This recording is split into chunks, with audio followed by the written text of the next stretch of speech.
Undang-Undang Dasar 1945, Kementerian Dalam Negeri sangat sadar bahwa para guru, termasuk guru honorer tentunya yang tadi menjadi tema kita, sadar maupun tidak sadar, mereka telah berjasa sangat besar karena telah mewakili kita semua, mewakili negara, mewakili pemerintah, termasuk kita di Jakarta ini, untuk memikul tugas berat negara yang satu diantaranya adalah mencerdaskan kehidupan bangsa.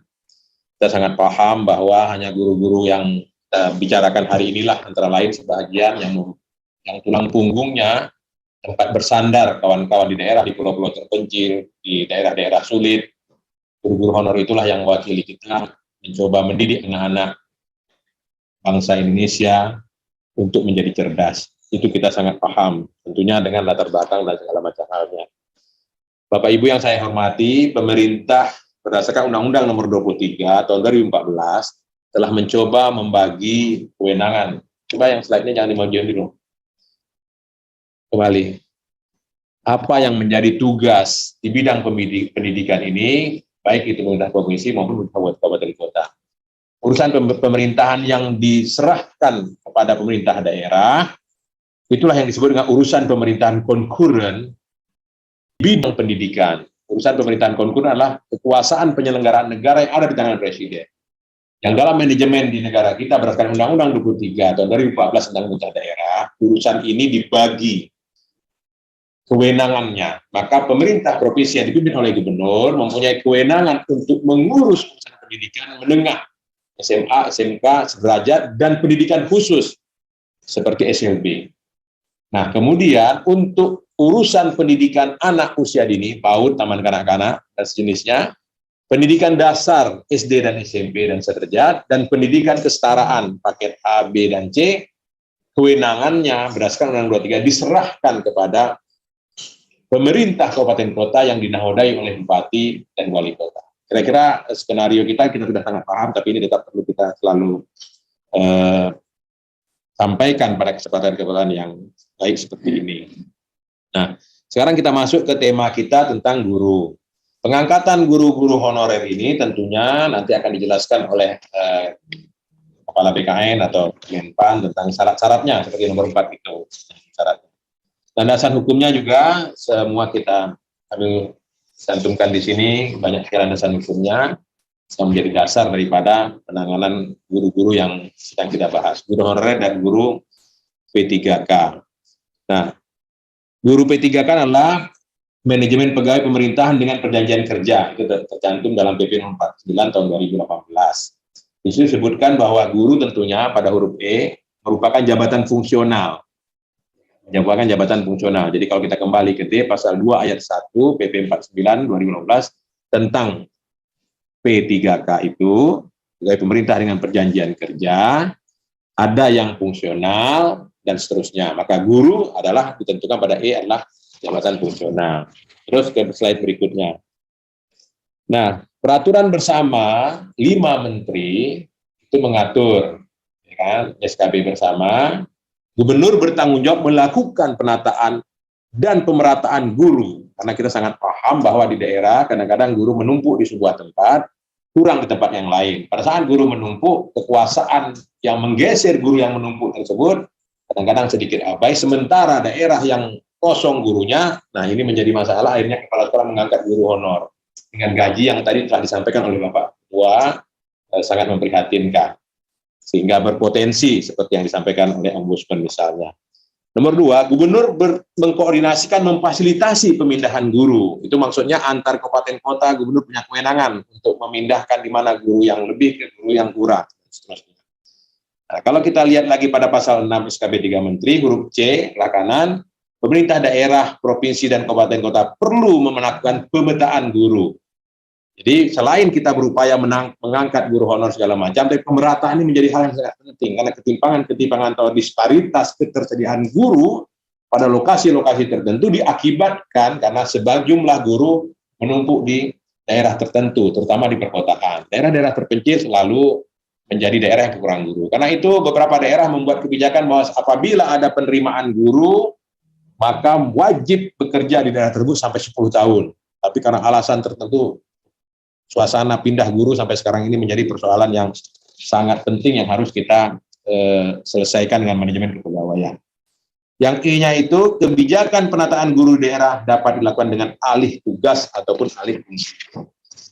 Kemudian lanjutannya, bahwa soal pengangkatan guru ini dan pengadaannya juga tentunya harus memenuhi standar teknis pelayanan minimal. Karena apa? Karena pemerintah berkewajiban memberikan layanan pendidikan minimal atas standar yang telah ditetapkan. Jadi tidak boleh juga sembarang melaksanakan pendidikan yang tidak memenuhi standar.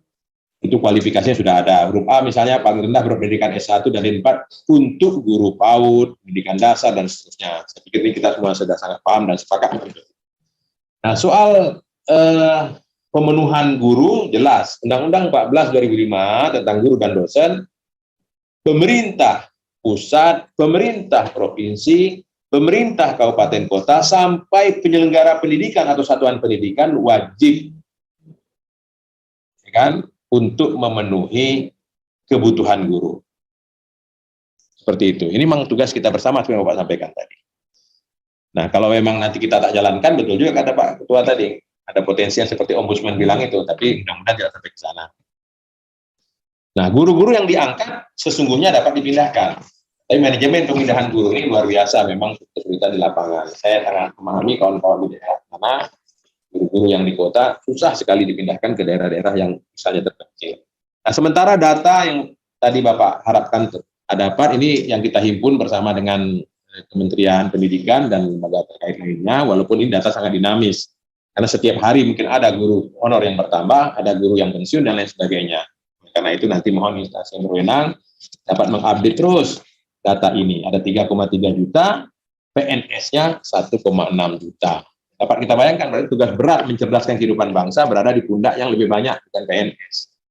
Padahal ini adalah tugas kita bersama. Nah, kalau kita petakan lebih rinci lagi, kita zoom, kita bisa lihat guru terbanyak itu ada di Jawa Timur misalnya.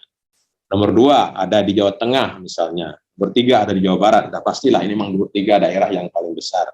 Paling sedikit jumlah guru ada di Kalimantan Utara. Nah, ini kita lengkapkan datanya sampai dengan terakhir ini, yang bisa saja berubah nanti di update. Nah, bagian akhir saya ingin menyampaikan peran Kemendagri, Bapak pimpinan dan seluruh Bapak Ibu anggota yang sangat saya hormati. Tadi sudah disampaikan di awal bahwa sesuai dengan Undang-Undang 23, penyelenggaraan otonomi di daerah pada saat pemerintah telah menyelesaikan norma standar kriteria dan prosedur untuk pedoman pelaksanaan otonomi daerah di tingkat provinsi maupun kabupaten kota, maka pemerintah pusat sesungguhnya atas urusan-urusan yang telah diserahkan tadi tinggal mempunyai kewajiban pembinaan dan pengawasan, yang disebut dengan Binwas. Nah, pembinaan dan pengawasan umum ada di tangan Kementerian Dalam Negeri sesuai undang-undang, dan pembinaan dan pengawasan teknisnya ada di Kementerian Lembaga Teknis. Berarti kalau untuk urusan pendidikan ini tentunya ada di Kementerian Pendidikan dan Kebudayaan. Seperti itu. Karena itu pada poin A ini disebutkan pembinaan umum penyelenggaraan urusan pemerintahan daerah. Ini adalah tanggung jawab kami. Ya kan? Kedua, koordinator penyelenggaraan urusan secara nasional. Itu juga tanggung jawab kami di Kementerian Dalam Negeri. Pembinaan anggaran pemerintah daerah. Itu juga tanggung jawab kami di Kementerian Dalam Negeri. Dan fungsi harmonisasi. Yang teknisnya tentunya ada di instansi teknis. Nah, oleh karena itu Kemendagri selalu mendorong agar pemerintah daerah berkewajiban mengalokasikan dana APBD-nya untuk mensukseskan tugas utama. Apa tugas utama pemerintah daerah yang dipikul oleh gubernur, bupati, dan wali kota? Tugas utamanya adalah mengurus dan mengelola urusan pemerintahan konkuren wajib berpelayanan dasar. Satu di antaranya adalah pendidikan, ditambah dengan 5 urusan pelayanan dasar lainnya.